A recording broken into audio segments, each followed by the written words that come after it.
Hello my dears, and welcome back to my corner of the internet. I'm Shannon, and today I've got another paranormal type video to share with you guys.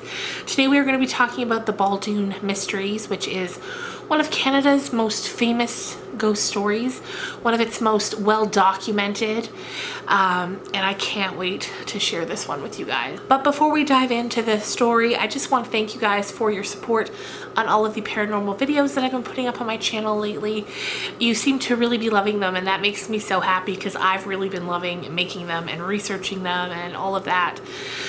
And I also just wanted to say there were two channels that were really inspirational to me in kind of taking some of my content in this direction.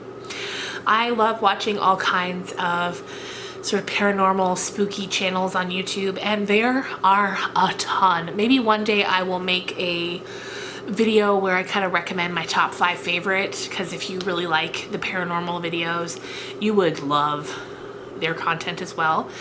Like one that I've watched for a really long time and really love is called Nexpo, which is short for Nightmare Expo, and he's got some really wild stuff, really wild videos.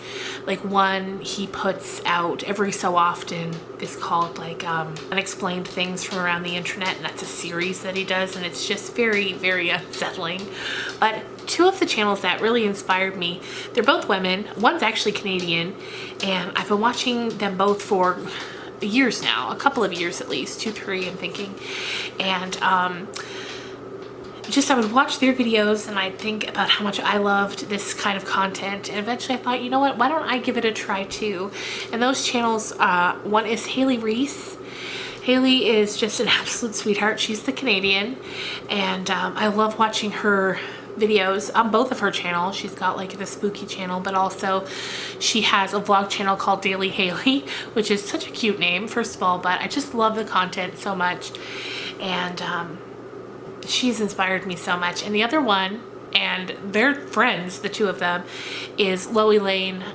I mean, her content's fantastic. She really got me into ARG, which is alternate reality games, because she does videos on those on her channel, and they are so creepy, and I love listening to her talk about them. Like Ash Vlogs was the one she did most recently, and the two of them, they just inspire me so much, and I just wanted to tell you guys about them because if I get so much out of their content, then maybe you would too. But anyway, let's jump on into the Baldoon mysteries, because this video might be a little lengthy and I don't want to ramble on too much. So right now I'm going to take you back to 1829. We're going way back today. And this is, we're going to go back to the Great Lakes region of Canada, which is in Ontario. It's absolutely gorgeous part of the country. The Great Lakes are so amazing.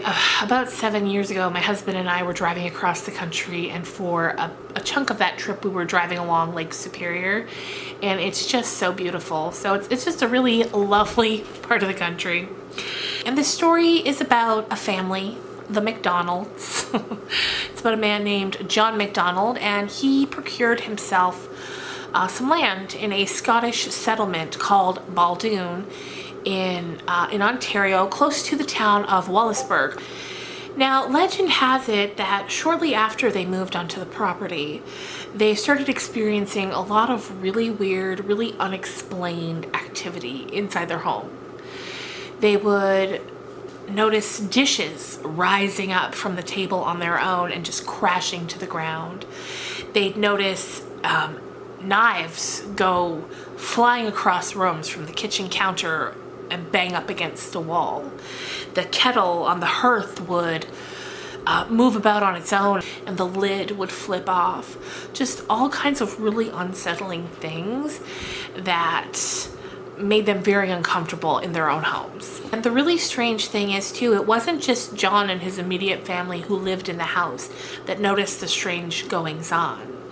Later, John's son would go on to write a book, and in that book he has statements from at least 26 other people, extended family members, friends, neighbors, who all also said that they experienced and saw really creepy things happening at the McDonald house. And eventually all of the terrible things that were going on came to a brutal head when the home caught fire and burnt to the ground. In a passage from his book, he said, "At last, one day, the crisis came. Worn out with anxious watching, the unhappy man was becoming desperate when flames burst from a dozen different sources in his dwelling." So from at least 12 different spots around the house, all of a sudden it all just caught fire. And he says, "No time to save household goods. The fire razed his habitation to the ground. Not even his coat was saved. And he saw the home to which he had so lately led his happy bride, buoyant with future hope, strewn to the wind in ashes." So from there, the whole family packed up and they moved next door to John's father's house, thinking, okay, the house is gone now.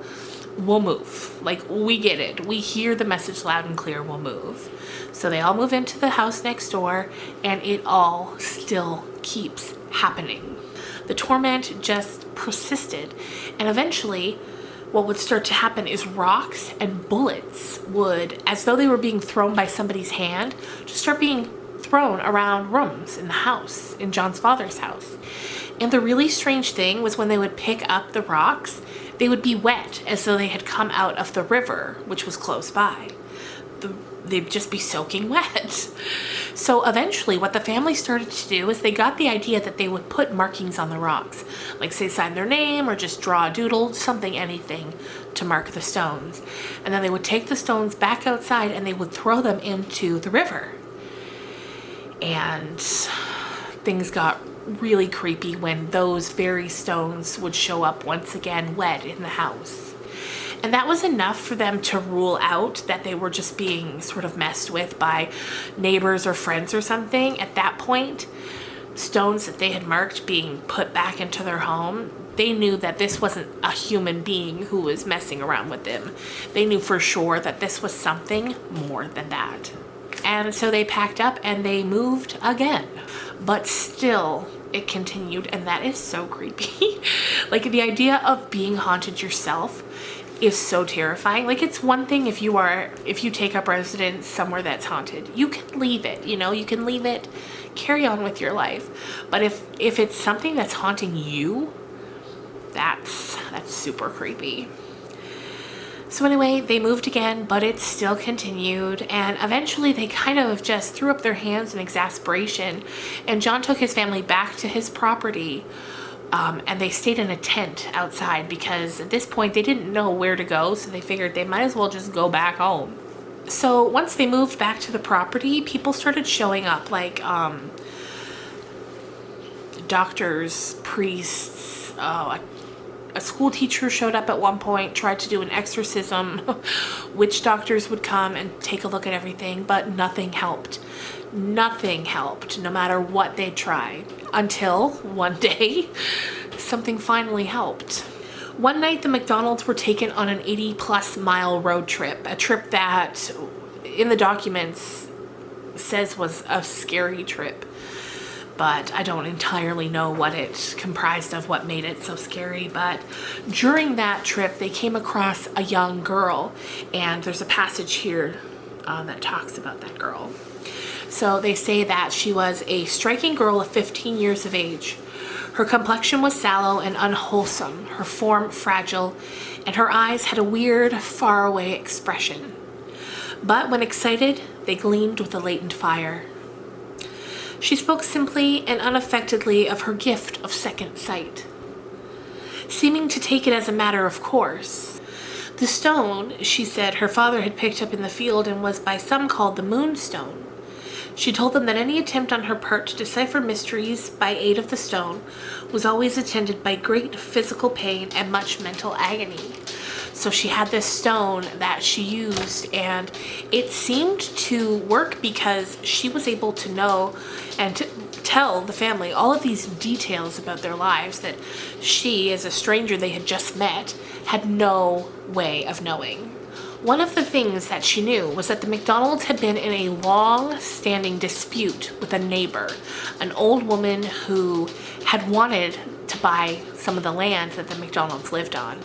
And they had been in you know, kind of the old time disputes that people would get in over land for years. She had also somehow known about a stray goose that had joined the family's flock, and it had a gray body and a black head, and it had just shown up in the flock, and John knew exactly what she was talking about. So she told him to go home, to form a silver bullet, and to shoot the goose. She told them that if they shot the goose, that all of their troubles would go away, that whoever was harming them would feel the same shot. Like, so if they shot and killed the goose, the same thing would happen to the person that was tormenting them and who was causing all of these paranormal things to happen. John MacDonald did exactly as he was told, but his shot was bad. It was bad, you guys, and he only managed to get the goose in the wing. He wasn't able to finish the job, as it were, so he follows. He takes off on foot after the goose, and as he's following the goose, he ends up outside of the old woman's house, and he sees her, and she's sitting on a chair on her porch, and her arm has been wounded. The kind of, you know, the bird got shot in the wing, the old woman now is injuring a wounded arm. And the way legend goes is from that moment on, they weren't bothered anymore. Everything stopped. Everything moving and being thrown around, the rocks being tossed around the house, and then returning after they had thrown them back in the lake. It all just stopped. So I guess what it was kind of all chalked up to in the end was that maybe the old woman had been some sort of witch or had put a curse on the home, and that was what had rustled up all of the spirits and the, you know, all the paranormal activity that happened in the house. And I just think that's such an interesting story, and there was so much information about it out there. Like, oftentimes I'll look up a story, but there'll only be a paragraph or two, but there was a ton of info on this, and that was a lot of fun. And it's one of, like I said at the beginning, it's one of the most documented stories of like paranormal activity and just really weird, creepy, strange things happening to a family that's ever happened in Canada. Now, of course, the thing is too, and this was mentioned in one of the articles that I read about it, is that, you know, it was well over 200 years ago now, and it's been the story's been told so many times. Who's to say how much it's been, you know, exaggerated just by way of the retelling of the story, you know? But either way, even if, you know, even if that's only half true, that's still very, very interesting and very creepy to me. That's why you always got to be nice to your neighbors. You never know who's going to put a spell on you. Anyway, thanks so much for watching, you guys. I hope you enjoyed this video. I've got another paranormal video coming up this week, along with a ton of other things, so I hope you enjoy it all. And I hope you had a great weekend, and I will see you guys again real soon. Bye.